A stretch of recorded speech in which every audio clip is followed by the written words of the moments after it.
Students कक्षा 10 में subject physics में देखिए न्यूमेरिकल आपको हमने बताए थे, ठीक है। उसके आगे न्यूमेरिकल देख लीजिएगा। आगे वाला न्यूमेरिकल हम लिख रहे हैं, ठीक है। छोटा न्यूमेरिकल है, इम्पॉर्टेंट है।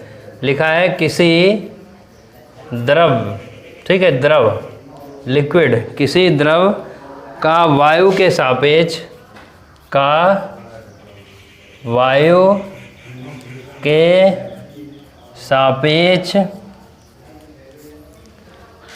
सापेक्ष क्रांतिक कोण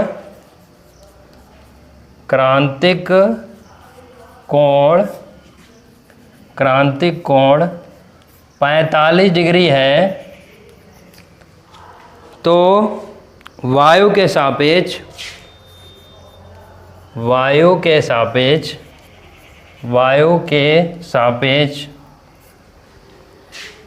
द्रव का अपवर्तनांक ज्ञात कीजिए। द्रव माने लिक्विड, ठीक है। द्रव का अपवर्तनांक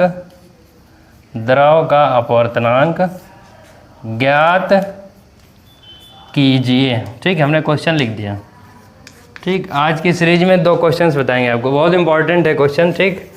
और कब कब पूछा गया है, 1 नंबर के लिए हम बता दे रहे हैं। यूपी बोर्ड में 12, 13, 14 लगातार पूछा गया है, 12, 13 एंड 14, ठीक है। बोर्ड में 3 साल 12, 13, 14 जो है लगातार पूछा गया। इसका देख लीजिएगा, निकालना क्या है, वायु के सापेक्ष द्रव का अपवर्तनांक। वायु के सापेक्ष हमने बताया था कि अगर ये चीज़ दी गई वायु के सापेक्ष द्रव, ठीक, और अपवर्तनांक, तो इसमें जो है वायु के लिए A, ठीक, और सापेक्ष जो होता है क्या, द्रव को हमने मान लिया L, ठीक है। ये तुमको निकालना है, ठीक। दिया क्या है, द्रव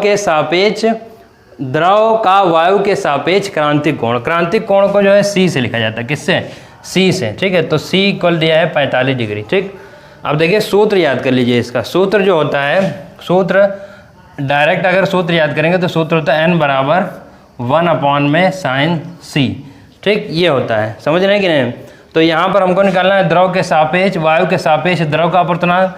तो क्या लिखेंगे, ANL equal 1/sin C equal क्या निकालना है, 45, ठीक। sin 45 की वैल्यू सबको मालूम होगी।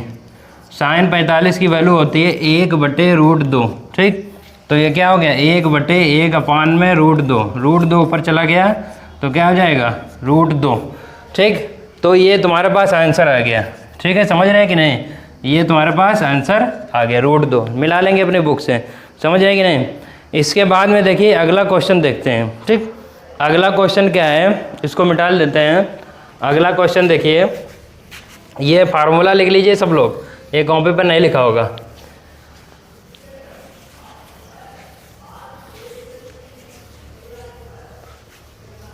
अगला क्वेश्चन देखिए, अगला क्वेश्चन दिया है, हम लिख रहे हैं बोर्ड पर, किसी वायु के लिए, कांच वायु के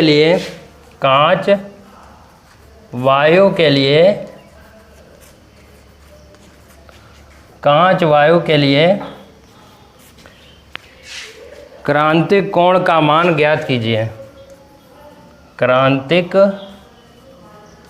कोण इसमें निकालना है, ठीक। और क्या लिखा है, वायु के सापेक्ष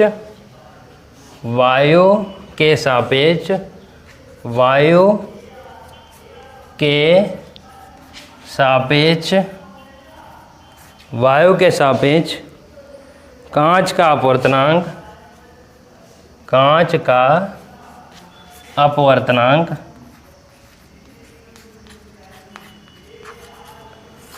का अपवर्तनांक 1.5 है। कितना है, 1.5 है, ठीक।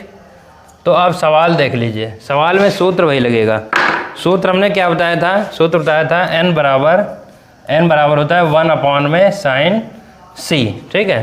तो निकालना क्या है, C की वैल्यू, ठीक। डायरेक्ट ऐसे ही लिख लीजिए, वायु के सापेक्ष कांच का अपवर्तनांक। इसको अगर लिखना चाहें तो लिख सकते हैं ANG। क्या लिखा है, ANG, ठीक है। यहाँ पर क्या निकालना है, ANG, सॉरी दिया गया है, और C निकालना है। तो देखिए क्या करेंगे, ध्यान दीजिएगा। यहाँ पर मान रख दीजिए, यहाँ पर इसका मान कितना दिया है, 1.5। कितना दिया गया है, 1.5, ठीक।